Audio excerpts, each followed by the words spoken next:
everyone! Welcome back dito sa ating channel. Kung andito ka, nako, eto po ang part 2 at final part ng kwento natin kahapon, ng kwento ni Shaira. Pero bago natin umpisahan yan, nako, kung hindi mo pa narinig ang kwento ni Shaira kahapon, puntahan mo muna, okay? Parang ano ba yung kwento niya? Hindi ko alam kung anong title ha.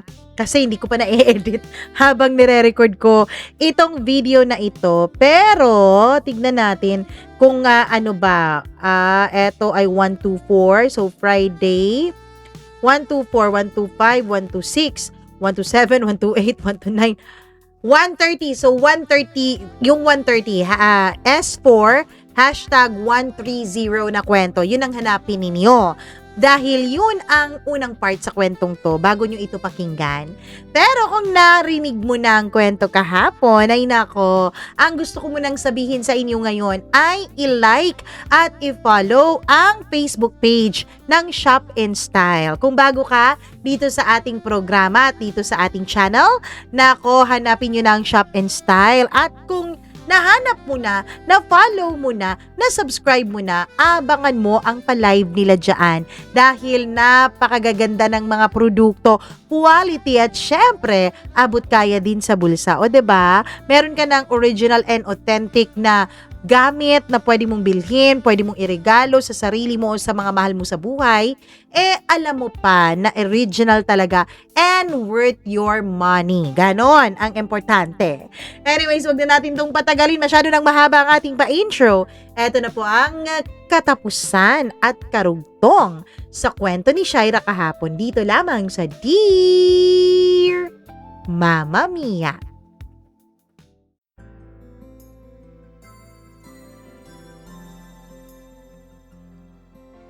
May mga paalam na malinaw, may yakap, may luha, may pangako ng muling pagkikita. Pero mayroon ding mga paalam na dahan-dahang nangyayari. Hindi mo agad napapansin. Hanggang sa isang araw, marirealize mo na lang na matagal nang nawala ang taong hinihintay mo. Pagkaalis ni Raymond papuntang Maynila ay sinubukan kong maging normal ulit ang lahat, Mama Mia. Bumalik ako sa dati kong routine. Gigising ng madaling araw, mag-aayos ng paninda, magtitinda sa palengke at uuwi. Matutulog, tapos uulitin na naman kinabukasan. Pero sa kabila ng lahat, may kulang.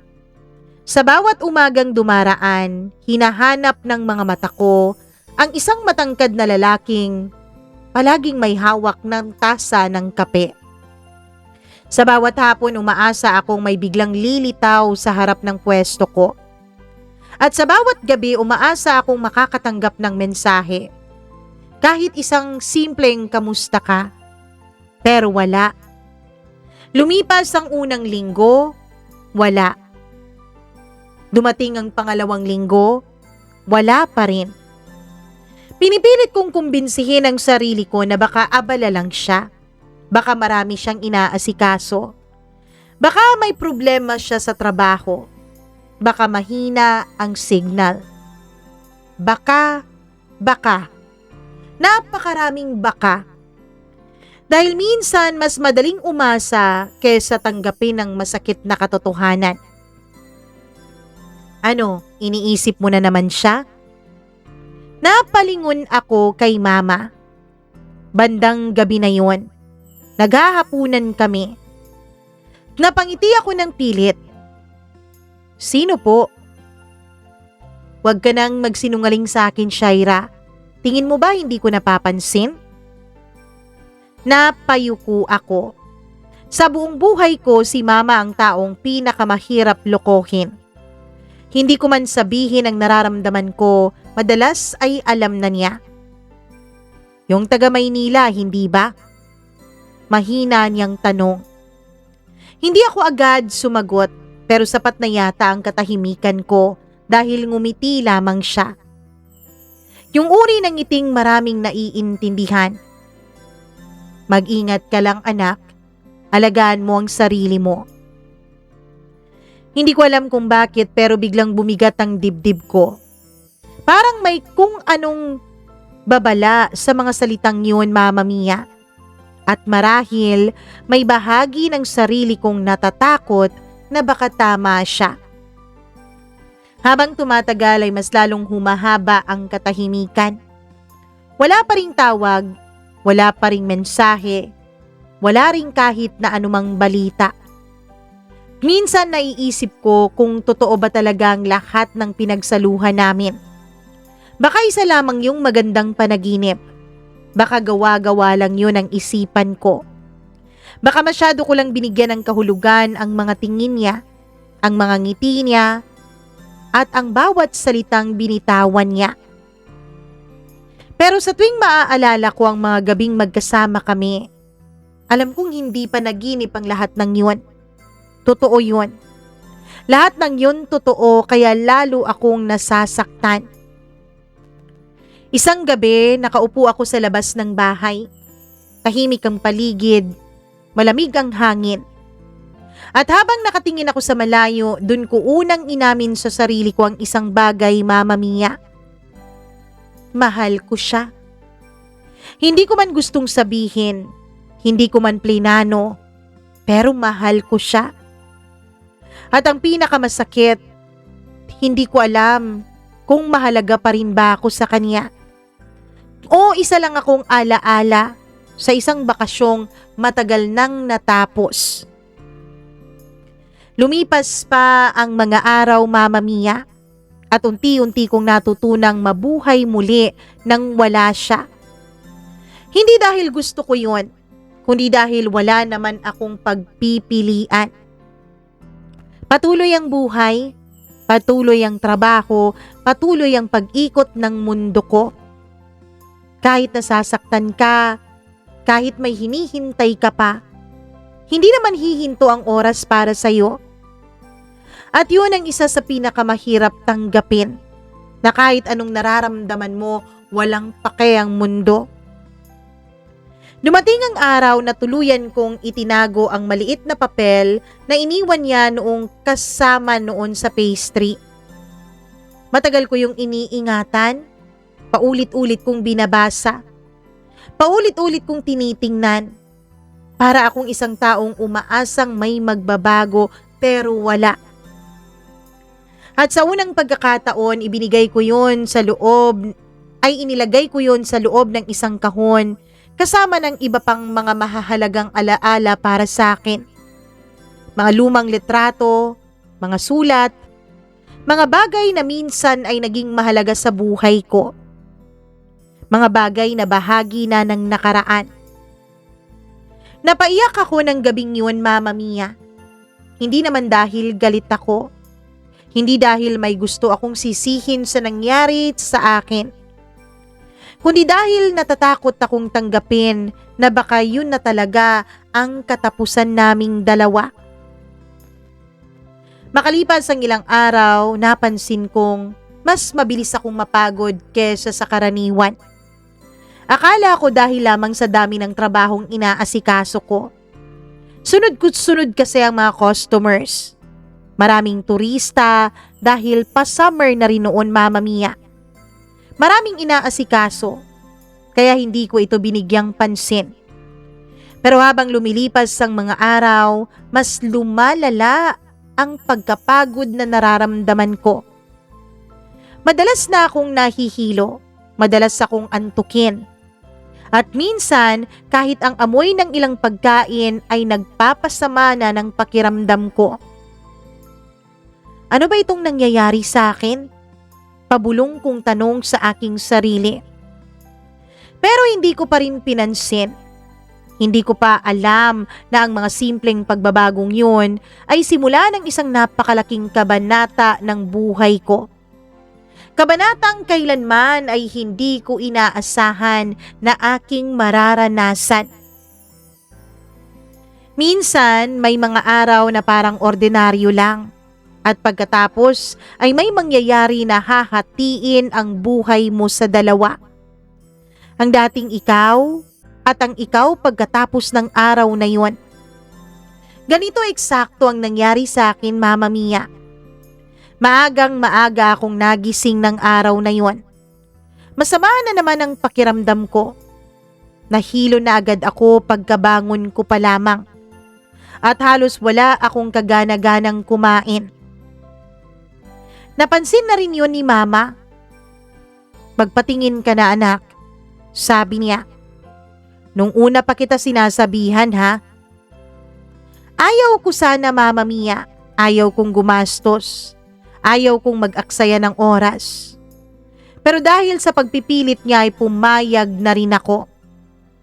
Nagbihis muna ako, pero habang nakatingin ako sa sarili ko sa salamin ay napansin kong nangangayat nga ako pero parang lumalaki ang puson ko. January na noon, magpe-February na kung tutuusin. Mama Mia, bigla akong kinabahan ng sobra. Habang nakaupo ako sa klinika, hindi ako mapakali. Parang may kakaiba talaga sa nararamdaman ko. Hindi ko alam kung bakit. Parang may kung anong bumubulong-bulong sa isipan ko. Parang may bahagi ng sarili kong alam na ang sagot bago ko pa yun marinig mula sa doktor. Nang tawagin na ang pangalan ko, para akong kinakabahan na hindi ko maipaliwanag. Pumasok ako sa loob. Sumailalim sa ilang pagsusuri. Kinuhanan ako ng dugo at ng ihi. At pagkatapos ay naghintay ako ng ilang oras. Mahabang paghihintay. Napakahabang paghihintay hanggang sa muling tinawag ang pangalan ko. Pagpasok ko sa loob ng klinika ng doktor ay may hawak na siyang papel. Alam kong resulta na yon ng mga lab test ko, Mama Mia. Tapos tiningnan ko ang mukha niya. Mahinahon naman ang ekspresyon niya. Tanda na wala akong grabing sakit. Pagkatapos ay isang ngiti ang sumilay sa mga labi niya. Ngiting hindi ko agad naintindihan. Congratulations, sabi niya. Nanlamig ang buong katawan ko. Hindi ko alam kung bakit. Hindi ko alam kung paano. Pero sa mismong sandaling yun, alam ko na. Alam ko na ang sasabihin niya. Buntis ka. Parang tumigil ang mundo. Parang nawala ang lahat ng tunog sa paligid ko. Parang hindi ako makahinga. Paulit-ulit na umaalingaw-ngaw sa isip ko ang dalawang salitang yon. Buntis ka. Buntis ka. Buntis ka. Hindi ako nakapagsalita. Hindi ako nakagalaw. Hindi ako nakaiyak. Para lamang akong isang statwang nakaupo sa harap ng doktor. At sa unang pagkakataon matapos mawala si Raymond, muli siyang bumalik sa isip ko. Mas malinaw kaysa sa dati. Mas totoo kaysa sa dati. Dahil sa loob ko, may buhay na nabubuo. Buhay na kabahagi ko at kabahagi rin niya. At doon ko unang naisip ang pinaka-kinatatakutan kong tanong, Mama Mia. Wala akong kaalam-alam tungkol sa pagiging isang ina. Kaya paano ko haharapin to? Paano ko haharapin ang bunga ng ginawa naming dalawa? Paglabas ko ng klinik, pakiramdam ko ay hindi ko nakilala ang mundong ginagalawan ko. Pareho pa rin naman ang lahat Pareho pa rin ang mga sasakyang dumaraan. Pareho pa rin ang napakalamig na hangin ng bagyo o ng Bagyo. Pareho pa rin ang mga taong abala sa kani-kanilang mga buhay. Pero para sa akin, parang nagbago na agad ang lahat. Dahil may dala akong katotohanang hindi ko alam kung paano ko haharapin. Buntis ako. Ilang ulit kong binasa ang resulta habang nakaupo sa isang bakanting upuan malapit lang dun sa klinik. Umaasa akong baka nagkamali lang yung doktor. Baka mali lang din yung basa ko kanina. Baka may ibang kahulugan kaya ako nahihilo. Baka may ibang paliwanag kaya masama lagi ang pakiramdam ko. Pero wala. Malinaw talaga ang lahat.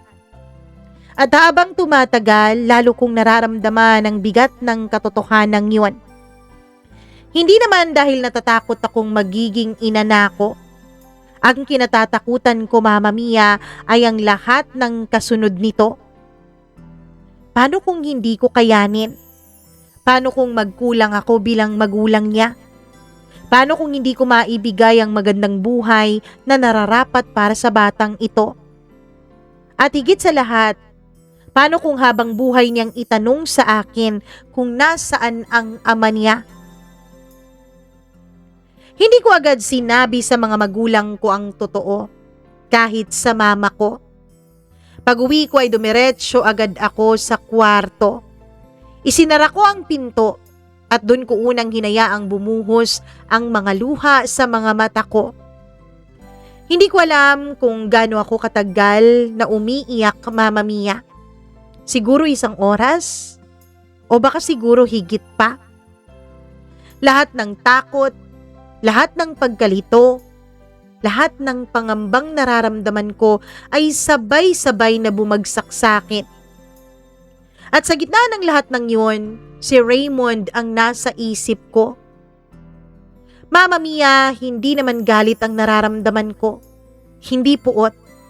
Dahil kung tutusin, wala naman akong karapatang maramdaman yun. Unang-una, wala naman kaming relasyon. Pangalawa, wala naman siyang pangakong babalikan ako. Ang nararamdaman ko noon ay pangungulila. Naisip ko, Mama Mia, na kung naririto lang sana siya, kung alam lang siguro sana niya ang sitwasyon ko, kung may paraan lang sana para masabi ko sa kanya ang lahat, baka may magiging katuwang ako sa pagpapalaki ng batang to. Pero wala. Para siyang usok na naglaho sa hangin. At ako ang naiwan upang harapin ang lahat ng bunga ng aming mga ginawa. Nang mag-isa. Kinagabihan, dahil hindi ako sumabay sa pamilya kong maghapunan ay kumatok ang mama ko sa pintuan ng kwarto ko. Shaira, tawag niya. Hindi ako agad sumagot. Shaira, anak. May kung anong bumasag sa natitirang tibay ng loob ko. Lumapit ako sa pintuan, Mama Mia, at saka pinagbuksan siya. At sa unang pagkakataon matapos kong nalaman ang lahat ay niyakap ko siya ng mahigpit. Naramdaman kong agad siyang kinabahan. Anong nangyari? Hindi ko mapigilang maiyak. At sa pagitan ng mga hikbi, tuluyan kong sinabi sa kanya ang katotohanan. Mama, pinigilan ko ang pag-iyak ko tapos huminga ako ng malalim. Buntis po ako. Tahimik. Napakatahimik, Mama Mia, na para bang huminto ang pag-ikot ng orasan. Wala akong lakas ng loob na tumingin sa kanya. Natatakot ako. Natatakot ako sa magiging reaksyon niya. Natatakot ako sa galit, sa pagkadismaya, at sa sakit na maaaring maramdaman niya. Pero makalipas ang ilang segundo ay naramdaman ko ang mga kamay niyang humawak sa balikat ko. Mahigpit, mainit, at punong-puno ng pagmamahal. Pagtingin ko sa kanya ay may luha na rin ang mga mata ni Mama. Pero hindi naman siya sumigaw. Hindi siya nagalit. Hindi niya ako pinahiya. Sa halip ay niyakap niya ako, Mama Mia, at doon ako lalong umiyak. Anak, bakit mo naman haharapin ito ng mag-isa? Mahina niyang sabi. At sa simpleng tanong na yun, naramdaman kong hindi pala talaga ako lubusang nag-iisa.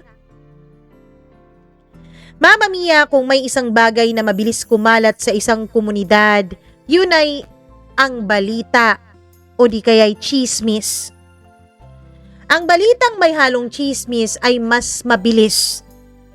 At gaya ng inaasahan ko, hindi nagtagal bago nalaman ng ilang tao ang tungkol sa pagbubuntis ko. Hindi ko naman ito ikwinento sa iba. May mga bagay lang talagang hindi nananatiling lihim habang buhay, lalo pa kung makikita naman sa katawan ko ang mga pagbabago. Sa una, bulong-bulungan lamang, mga tinginan, mga pabulong na pag-uusap ng mga kapitbahay at mga tindera. Mga matang sumusunod sa akin kapag naglalakad ako. Hanggang sa unti-unti kong naririnig ang mga salita. Sino kaya ang ama? Bakit hindi kasama?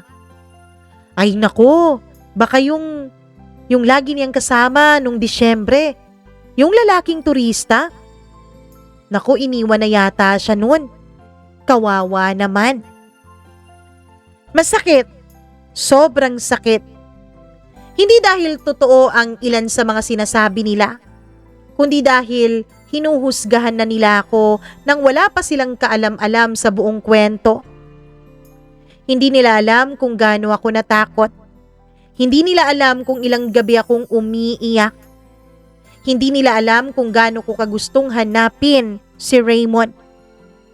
Madali lang para sa kanila ang manghusga dahil hindi naman sila ang nasa sitwasyon ko.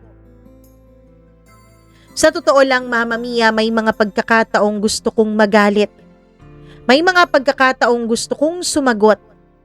Pero sa tuwing maiisip ko ang batang nasa loob ng sinapupunan ko, mas pinipili kong manahimik. Dahil hindi na lang ako para sa sarili ko.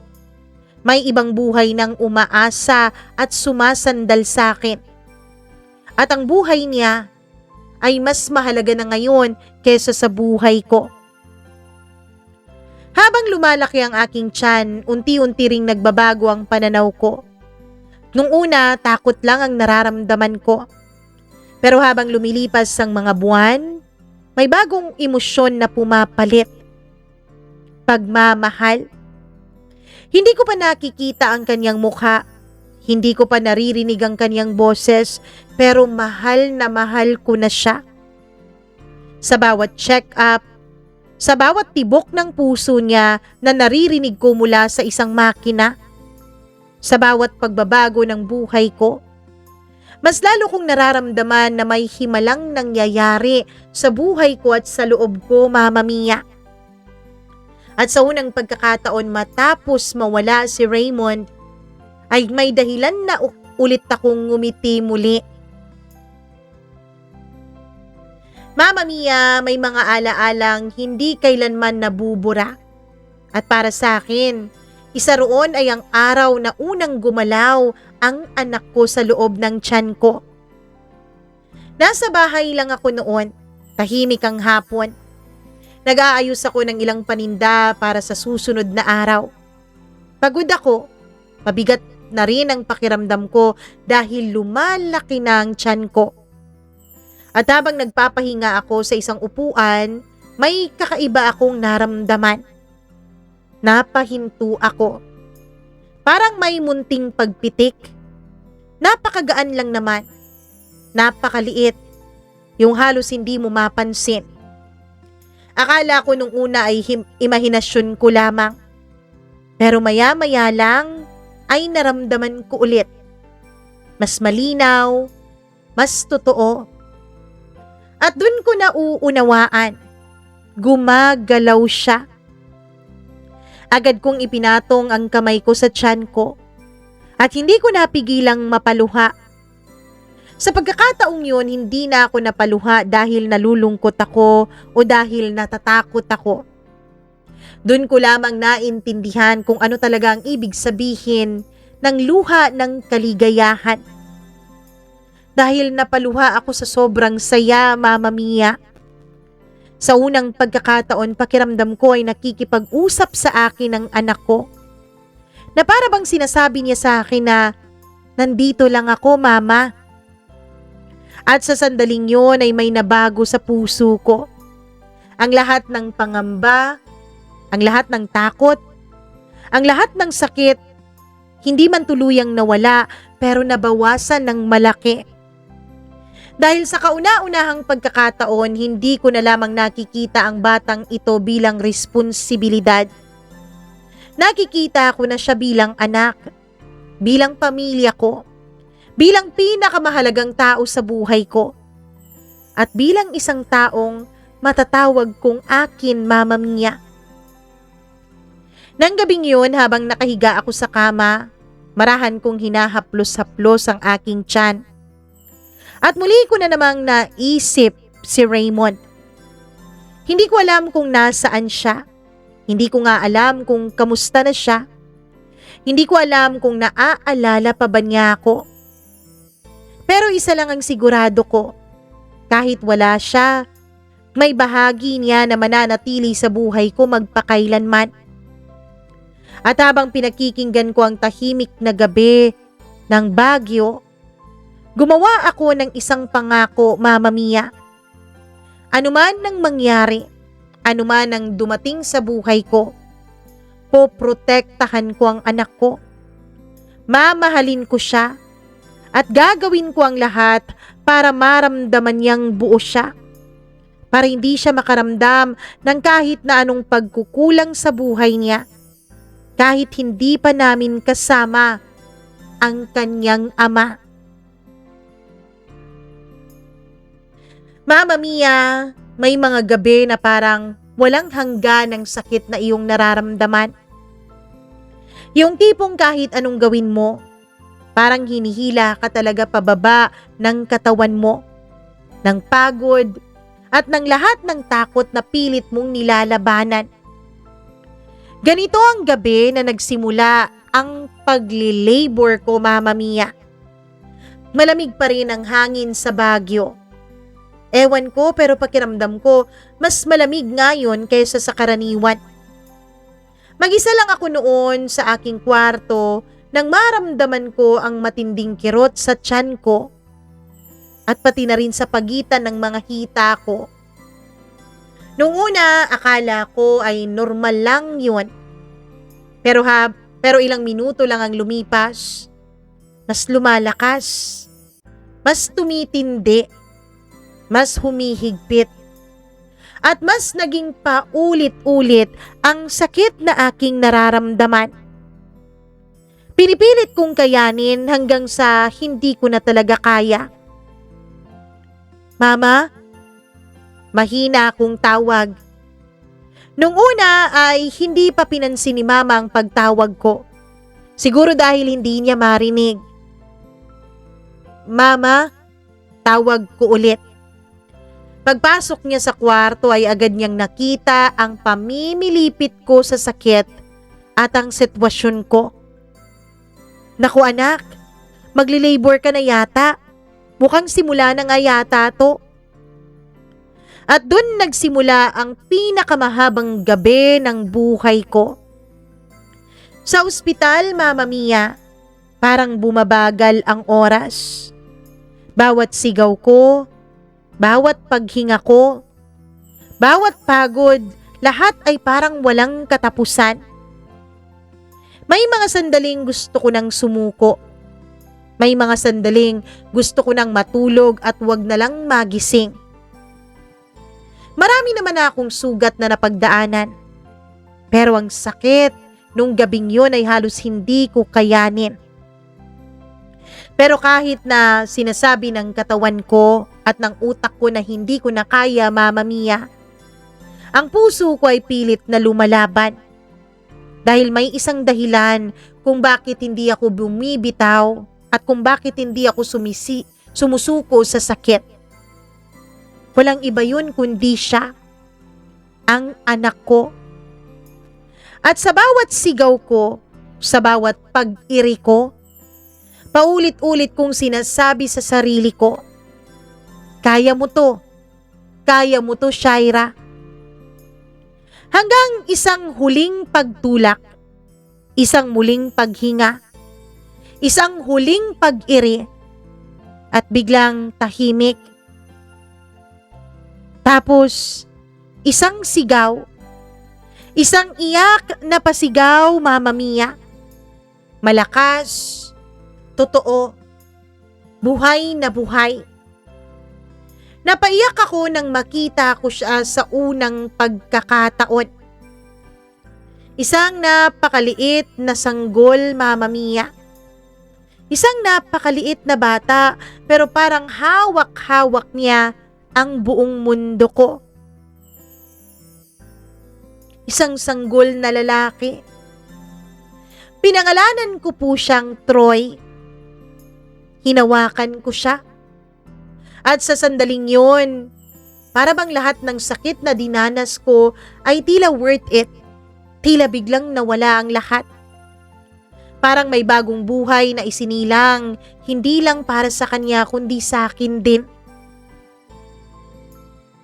Mama Mia, sa totoo lang, masayang masaya ako nung ipinanganak ko ang baby ko. Pero hindi ko rin maiwasang mangamba. Hindi ko rin maiwasang malungkot. Paano ko siya palalakihin? Paano ko ibibigay ang lahat sa kanya? Paano ba ako magiging isang mabuting ina sa kanya? Pero nakahawak lang ang mama ko sa kamay ko. Nakasuporta ang mga kapatid ko, pati na rin ang papa ko. At dahil sa kanila naisip ko, Mama Mia, na baka kakayanin ko, na baka kaya ko. Lumipas ang mga araw. Unti-unti kong natutunan kung paano ang maging isang ina. Hindi perpekto, hindi rin madali.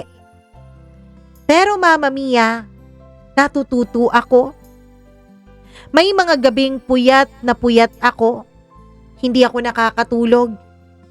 May mga araw din na pagod ako. May mga pagkakataong umiiyak ako habang pinapadede ko ang anak ko sa akin. May mga pagkakataon na parang gusto ko na lang sumuko. Na parang gusto ko na lang isuko ang lahat. Dahil hindi ko alam kung paano ko kakayanin. Pero sa tuwing umingiti ang anak ko sa akin, sa tuwing hinahawakan niya ang daliri ko, parang nagkakaroon ako ng panibagong lakas. Parang pakiramdam ko, kahit ano pang hirap na ibato sa akin ng mundo ay kakayanin ko. Para bang worth it lahat ng pakikipaglaban ko, Mama Mia. Si Troy ang naging mundo ko. Si Troy ang naging lakas ko sa bawat pagkakataon na nanghihina ako. At sa bawat araw na lumilipas, unti-unti kong natatanggap, Mama Mia.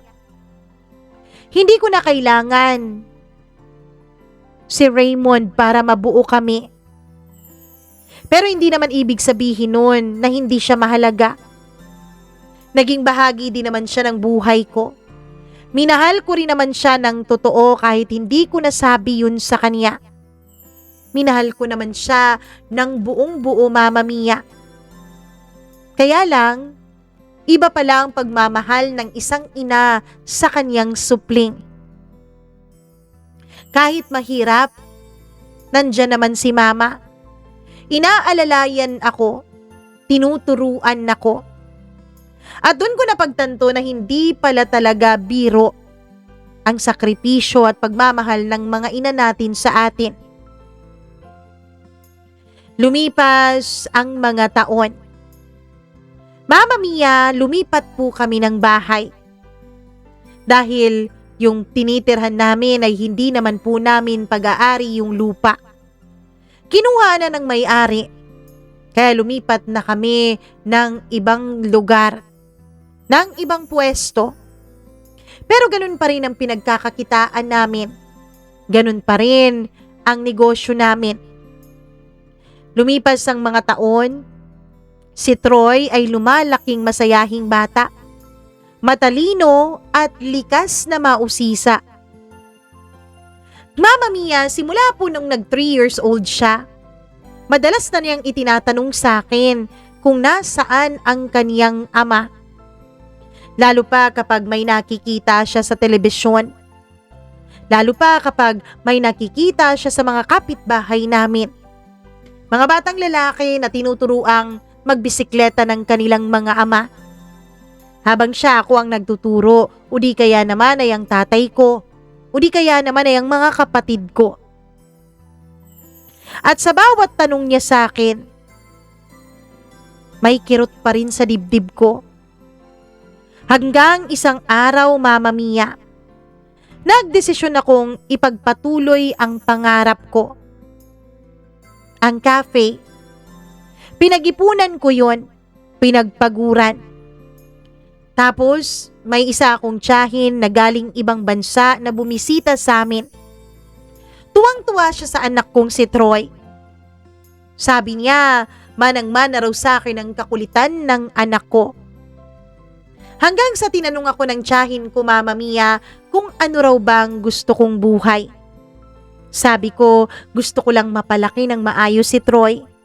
Gusto ko lang siyang mabigyan ng magandang buhay. Gusto ko siyang palakihin bilang mabuting tao. Tama yan. Yan ang importante, Shaira. Pero ikaw, ano bang pangarap mo para sa sarili mo? Nagulat ako sa tanong na yon. Dahil ang uling taong nagtanong sa akin noon ay walang iba kundi ang ama ni Troy. At tandang-tanda ko pa ang sagot ko sa kanya, Mama Mia. Gusto kong magkaroon ng sarili kong negosyo. Gusto kong magkaroon ng sarili kong cafe. At yun din ang sinagot ko sa tiyahin ko. Oo, maganda yan. Lalo na dito sa lugar na to. Parang hindi pa marami yung cafe. Tapos, may university dyan, 'di ba? May mga paaralan sa malapit at may mga opisina. Maganda ang ideya mo. Humanap ka ng pwesto at tutulungan kita para mabuo yung pangarap mo. Talaga, tita? Oo. Alam mo namang anak na ang turing ko sa inyong magkakapatid, 'di ba?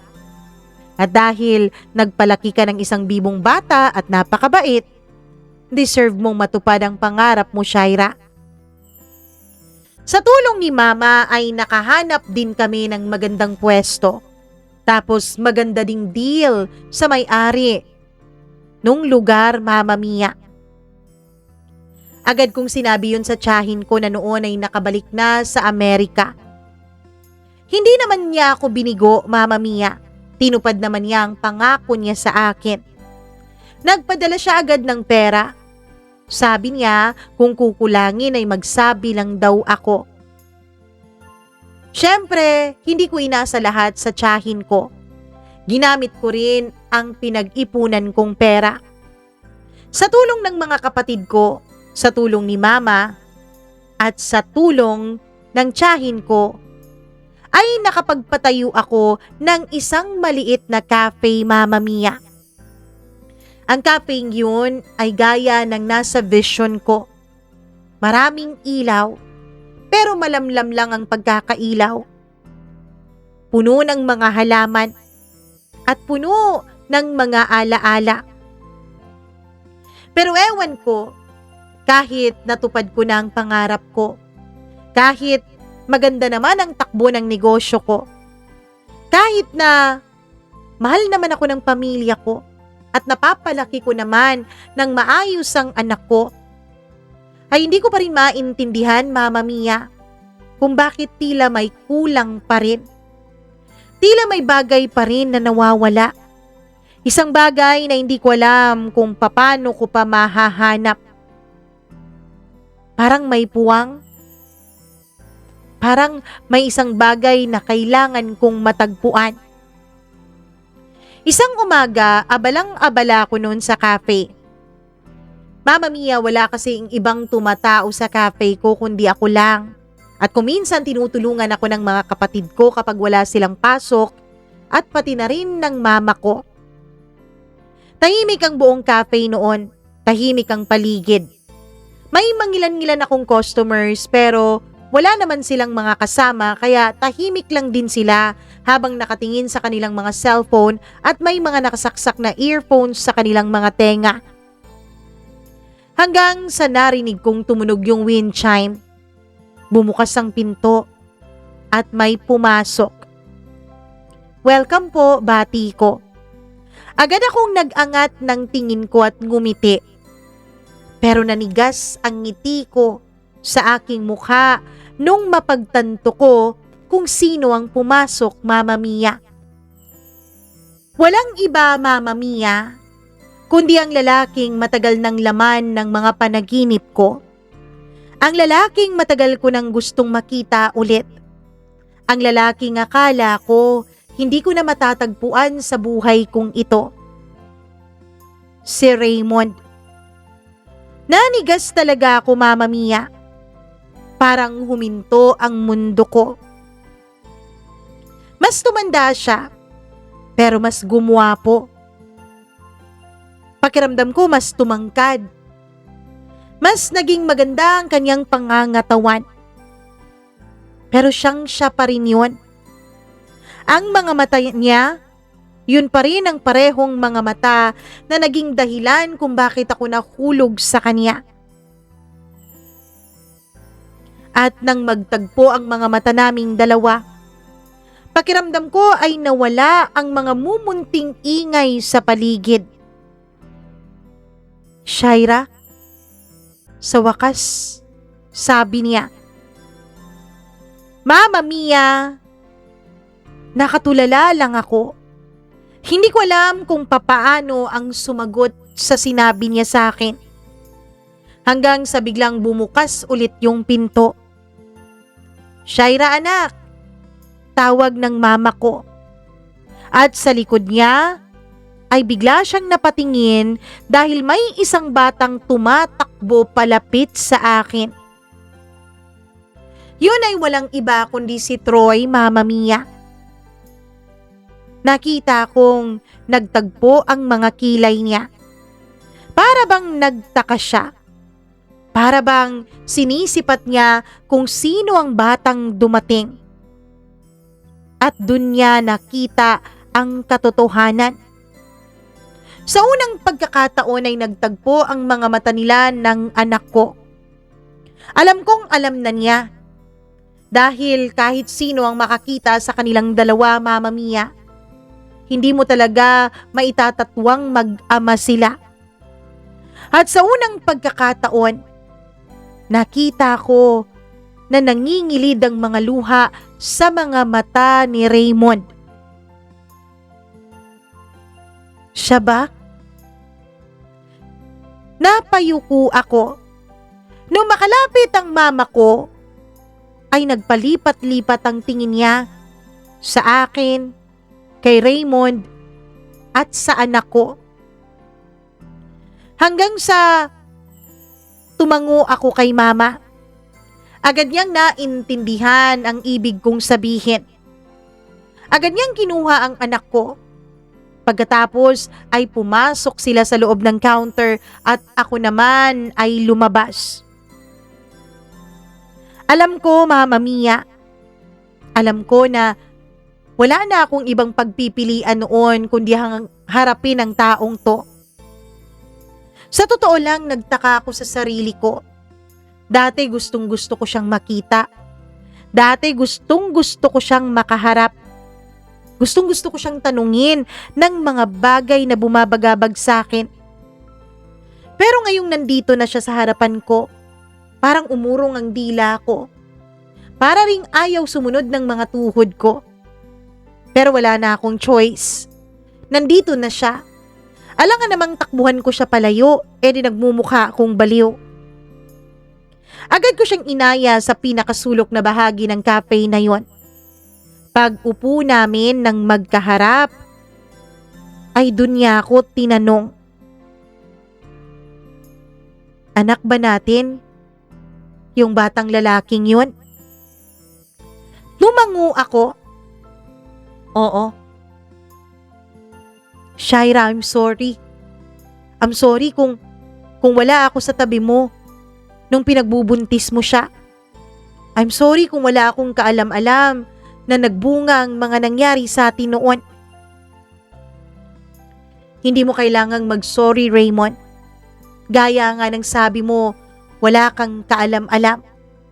Wala ka namang obligasyon o kahit na anong responsibilidad sa akin, kaya ayos lang yun. Hindi yun. Hindi yun ang dahilan, Shaira. Mama Mia ay kwinento niya sa akin ng lahat. Kaya pala siya umalis noon kahit ayaw niya. Dahil may malubhang sakit ang ama niya. Ang amain niya, Mama Mia. Hindi niya naikwento sa akin na matapos mamatay ang kaniyang ama ay nagkaroon pala ng panibagong asawa ang kaniyang mama. At ang asawang yun ay hindi niya naging kasundo. Palagi silang nag-aaway. Nagkataon pa noon na pinagbuhatan siya nito ng kamay. Ang lalaking yun ay meron din daw anak na babae na kasing edad niya. Nagkaroon ng malaking iskandalo sa kanyang buhay, Mama Mia, sa Maynila. Dahil ang sabi, gusto daw siya nung stepsister niya. Pinagbintangan siya, Mama Mia, na siyang may gusto, na siyang pumasok sa kwarto, kahit na hindi naman niya yun ginawa. Kaya daw siya tumakas ng Maynila at nagpunta ng Baguio dahil pinipilit siya ng mga ito na pakasalan yung kanyang stepsister. Pero hindi daw niya ginawa dahil hindi naman niya ito mahal. Kaya lang, bigla daw siyang tinubuan ng konsensya nung tumawag ang mama niya at sinabi nitong may sakit ang kanyang amain. Ayaw pa sana niyang pumunta doon. Ayaw pa sana niya itong kausapin, pero sabi ng mama niya ay malala na raw ito. Kailangan na raw nitong makipag-usap sa kanya. Paulit-ulit daw na nakiusap ang kanyang stepfather sa kanyang mama na makaharap siya. At nung dumating nga siya sa Maynila, ay humiling ito na pakasalan ni Raymond ang anak niya. Na wag daw hayaan nito na masira ang reputasyon nung kanyang stepsister. Ayaw pa rin niya, Mama Mia. Pero wala siyang nagawa dahil kahilingan daw iyon ng namayapa. Kaya naman pikit mata raw siya na tumango at sumunod sa mga kagustuhan ng kanyang stepsister. Akala niya, Mama Mia, ay tuluyan na raw siyang matatrap sa isang pagmamahalan, sa isang kasal na walang pagmamahalan. Akala niya tuluyan na raw na magiging miserable ang buhay niya. Pero sa hindi niya malamang dahilan, 2 linggo bago ang nakatakdang pamamanhikan nila sa bahay ng ina ng kanyang stepsister, ay bumawi ito. Umatras ito sa napag-usapang kasal. Doon niya inamin sa mama daw ni Raymond na wala naman talagang nangyari sa kanila. Na gusto niya lang yung gawin dahil gusto niya si Raymond. Kaya lang napagtanto niya na hindi raw siya kayang mahalin ni Raymond kahit kailan. Kaya pinakawalan din siya ng kanyang stepsister. Pero Mama Mia, hindi kaagad nakabalik si Raymond. Dahil daw sa plinanong kasal, ay mas lalong bumigat ang mga responsibilidad niya sa Maynila. Naipit daw siya sa mga utang. Nagkanda utang-utang siya dahil sa preparasyon sa kasal at dahil na rin doon sa sakit ng kanyang stepfather. At isa pa, ang dami daw na trabaho na ibinigay sa kanya. Kaya naipit siya sa mga responsibilidad, sa utang, sa pamilya, at sa trabaho.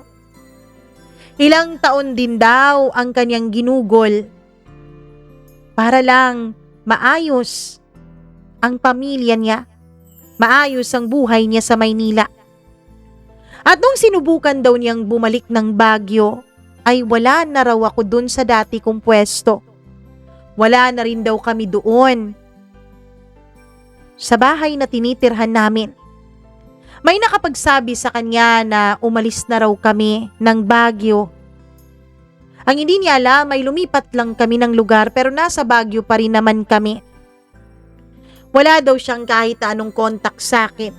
Wala siyang alam tungkol sa akin dahil kahit apelyido ko ay hindi ko naman nabanggit sa kanya. Dalawa lang kaming mga estranghero noon. Napilit nagpapakasaya sa maiksing panahon na kami ay magkasama. Pero kahit na wala raw siyang kaalam-alam tungkol sa nangyari sa akin, ay pinilit pa rin daw niya akong hanapin. Matagal na panahon na hindi niya ako nahanap. At habang nagsasalita siya, Mama Mia, ay umiiyak siya. At ako rin.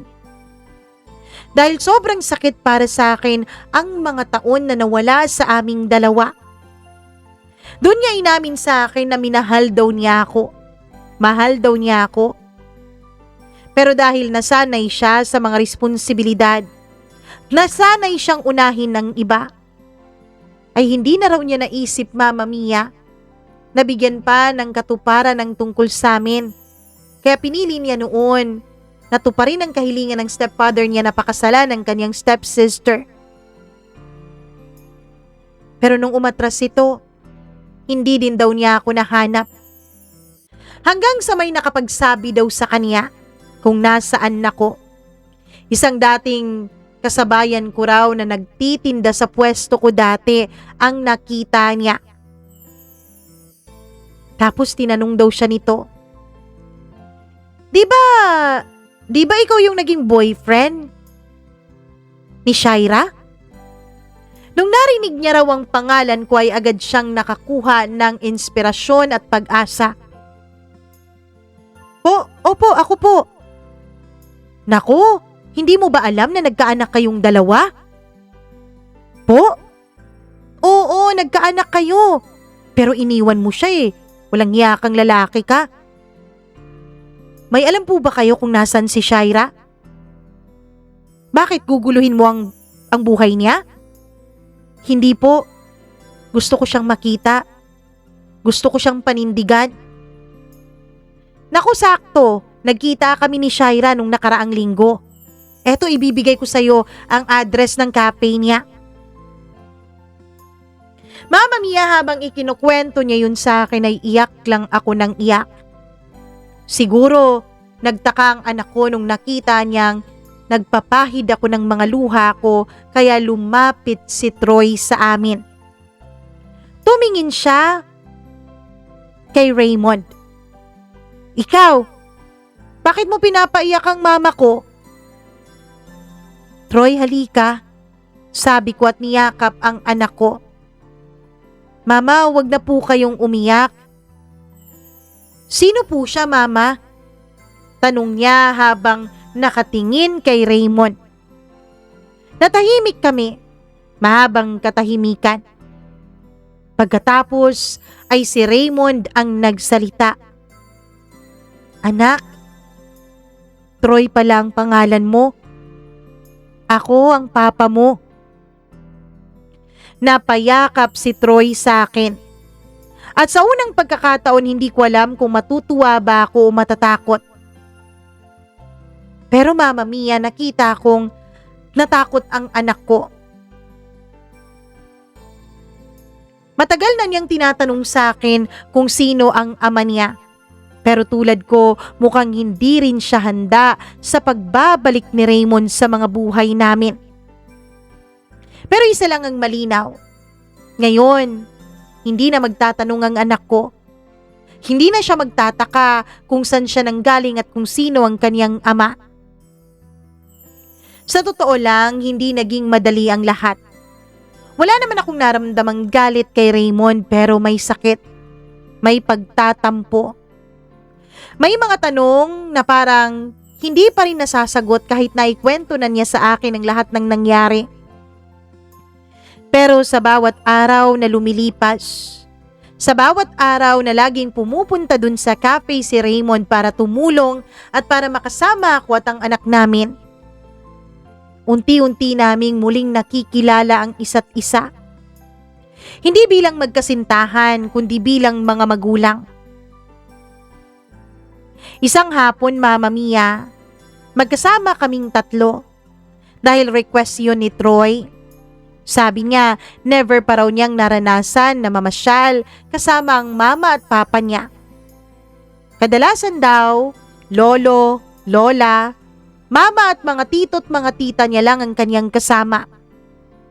Kaya kahit medyo na-awkward ako na makasama si Raymond, ay pinagbigyan ko ang anak ko. Tumatakbo noon si Troy sa damuhan. Kami naman ni Raymond ay tahimik lang na magkatabi. Hindi na namin kailangan ng maraming salita. Dahil sa wakas, nauwi kami sa isang bagay na hindi namin parehong plinano. Hinawakan niya ang kamay ko, Mama Mia. Tapos tiningnan niya ako ng maigi. Hindi ko alam kung bakit pero nakita ko sa kanyang mga mata na punong-puno ng pagmamahal. Iyon para sa akin. Po? Anong sinasabi mo? Tanong ko kay Raymond. Ang tagal kong inantay ang pagkakataong to na muling mahawakan ang kamay mo, Shaira. Pwede bang humiling? Pwede bang habang buhay ka nang wag bumitaw sa akin? Mama Mia, halos mangyak-ngyak ako sa tanong na yon. Hindi ko alam pero kusang tumango ang ulo ko. Pagkatapos noon ay niyakap ako ni Raymond at hinalikan sa mga labi. Walang pagsigla ng kasiyahan na naramdaman ko noon. Nung makita kami ng anak namin ay tuwang-tuwa ito at nagtatatalon pa. Tapos agad tumayo si Raymond at binuhat ang anak namin. Tumayo din naman ako at lumapit sa mag-ama ko at nagyakapan kaming tatlo. Pagka-uwi namin ng bahay, ay agad na nakipag-usap si Raymond sa mga magulang ko. Sa unang pagkakataon ay pinaliwanag niya sa mga ito ang totoong nangyari. Nung una ay galit talaga ang ama ko sa kanya. Ang mama ko ay wala namang galit, pero hindi din naman agad tinanggap si Raymond. Pero ginawa ni Raymond ng lahat para matanggap siya ng mga magulang ko. Ginawa niya ang lahat para makita ng mga ito na seryoso siya sa akin at bubuo kami ng pamilya ng magkasama. 2 buwan lang matapos ang muling pagbabalikan namin ni Raymond, ang pagkakaroon pala namin ng totoong relasyon, ay pumunta siya ulit ng Baguio. And this time, kasama ng mga kapatid niya, pati ang mama niya, Mama Mia. Unang pagkakataon naming nagkakilala ng kanyang ina, pero agad akong tinanggap nito. Agad din nilang tinanggap at minahal ang anak ko. Agad din namang nagkasundo ang mama ko pati na rin ang mama ni Raymond. Mabilis ang naging pagpaplano ng lahat. Mabilis plinano ang aming kasal. Pero kahit mabilisan, alam naming handa kaming pareho sa panghabang buhay, Mama Mia. Sa Baguio po kami ikinasal ni Raymond. Present lahat ng mga mahahalagang tao sa buhay namin. Pagkatapos ng kasal, ay agad namang nagsabi si Raymond sa akin na lilipat daw siya ng Baguio. Hindi ko alam, Mama Mia, na nag-resign na pala siya sa kanyang trabaho sa Maynila. Nagulat ako. Dahil iniisip ko pa noon kung paano ko ibibenta ang cafe ko. Iniisip ko pa noon kung paano ko aayusin ang lahat sa Baguio bago ako lumipat ng Maynila.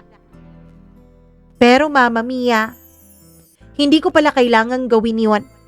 Hindi ko pala kailangang talikuran ang nabuo kong pangarap sa Baguio. Dahil si Raymond na mismo ang gumawa nun para sa akin.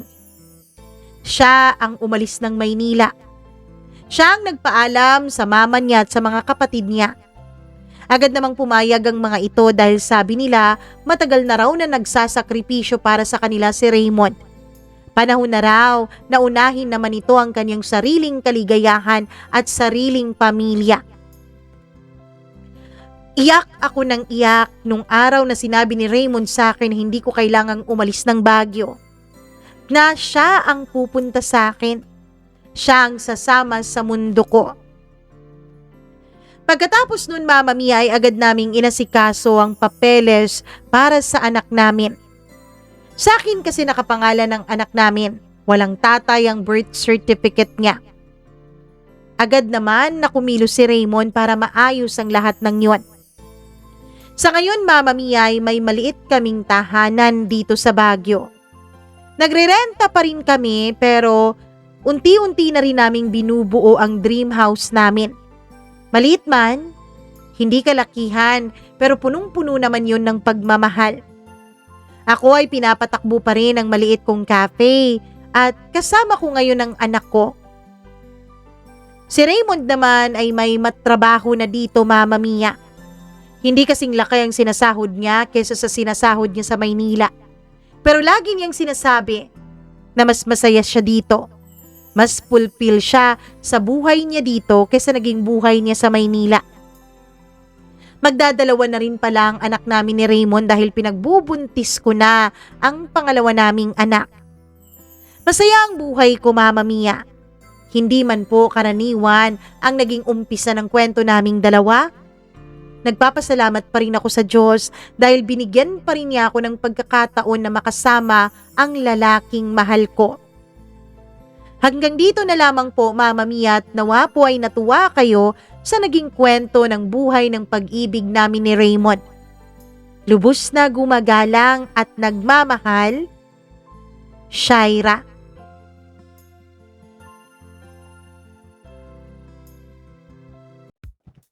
Sa hinaba-haba ng prosesyon, sa simbahan din naman pala ang tuloy. Parang ganun yata ang naging kasabihan sa kwento ni na Shaira at Raymond. Ako, buti naman may happy ending. At least worth it ang paghihintay namin sa napakahaba mong kwento, girl. Charot. Di naman kami nagre-reklamo, no? Nagpapasalamat pa nga ako dahil ginawan mo ng panahon o binigyan mo ng panahon na ma-share ang inyong love story ni Raymond dito sa ating programa. Kaya maraming salamat talaga, Shaira.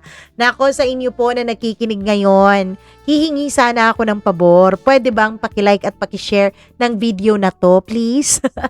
At syempre, wag ninyo na rin kalimutan na mag-subscribe kung hindi pa po kayo subscriber. Kung bago po kayo dito sa ating channel, welcome po dito. Naway mag-enjoy kayo. Nawa po ay magustuhan ninyo ang mga itinatampok nating kwento. At bago tayo magpaalam for today, dahil medyo napahaba na ang kwento na to, mula pa ito kahapon. Mag-hi and hello muna ako sa atin pong mga members na minamahal tayo, sinusuportahan. Syempre, maraming salamat. Ang bago-bago nating member na nung Friday pa na nagpa-member pero kahapon pa natin nasimulang batiin dahil advance po ang recording ng mga kwento natin. Charot, naka-advance again. Hi, ako sa Ernesto Boys. Maraming salamat sa pagpili ninyo na sumali dito bilang member sa ating channel. Thank you.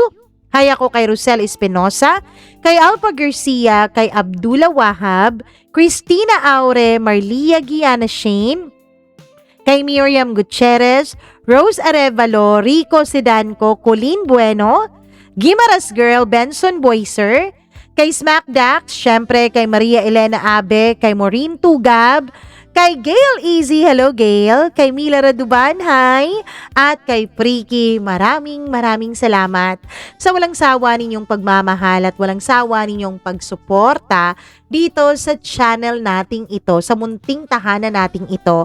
Maraming thank you talaga. At bukod sa kanila, meron din pong mga tao na hindi man po nagpa-member pero araw-araw naman tayong inaabangan. Araw-araw namang nakikinig at araw-araw na hindi nagsiskip ng ads. Ayun ang mga taong dahilan din kung bakit hanggang ngayon ay nandito pa rin ang channel na to. Maraming salamat po. Mary Grace Cruelo, hello sa'yo.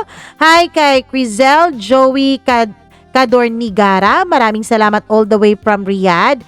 Jazel Verano, maraming salamat.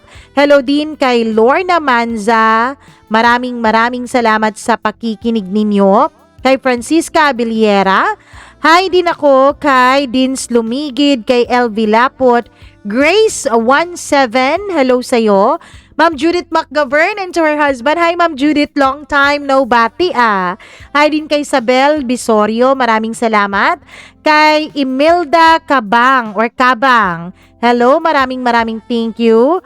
Kay Globalust or Globalust, hi din kay Mayan Tablazon, kay Rosana Crisostomo, Richelle Joy Querber, Renipe Soliera, maraming salamat. Margie Bautista, Merlina Humawan, Tess Biglang Awa, hello sa'yo. Blenda Cruz, hi din ako kay Aizel Alcos, kay Rosita Benavides or Benavides, hi din kay Mamita Colaija at kay Aika Ziandres. Maraming salamat sa inyong pakikinig at walang sawang pagsuporta. Ako pong muli si Mama Mia, siguro naman kilala nyo na ako ngayon, ano? Maraming thank you at kung meron kayong sariling kwento, ayan po ang ating email address, mag-email lamang po kayo dyan, mamamiacdo0317@gmail.com.